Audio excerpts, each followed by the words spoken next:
ಹೊಸಹೊಳಲು ಗ್ರಾಮದಲ್ಲಿ ಇಂದು ವಿವಿಧ ಬಡಾವಣೆಯಲ್ಲಿ ಮಂಡ್ಯ ಲೋಕಸಭಾ ಕ್ಷೇತ್ರದ ಚುನಾವಣೆಯಲ್ಲಿ ಎನ್ಡಿಎ ಅಭ್ಯರ್ಥಿಯಾಗಿ ಸ್ಪರ್ಧಿಸಿರುವ ಮಾಜಿ ಮುಖ್ಯಮಂತ್ರಿ ಎಚ್.ಡಿ. ಕುಮಾರಸ್ವಾಮಿರವರ ಪರವಾಗಿ ಬಿಜೆಪಿ ಜೆಡಿಎಸ್ ಪಕ್ಷಗಳ ಕಾರ್ಯಕರ್ತರೊಂದಿಗೆ ಮನೆ ಮನೆಗೆ ತೆರಳಿ ಚುನಾವಣೆಯ ಪ್ರಚಾರ ನಡೆಸಲಾಯಿತು.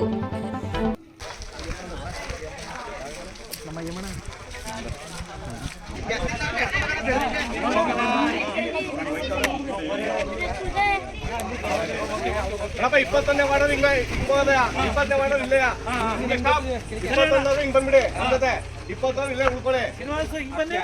ಅರ್ಧ ಮಿಕ್ಕಚ್ಚ ಮುಗಿಸ್ಬಿಡೋಣ ನಾವೇ.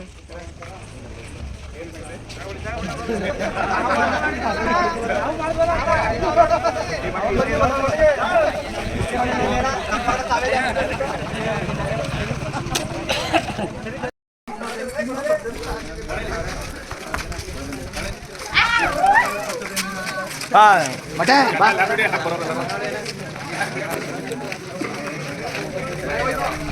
ಓಡಿಡಿಲ್ಲ ಮಕ್ಕ ಮಕ್ಕನ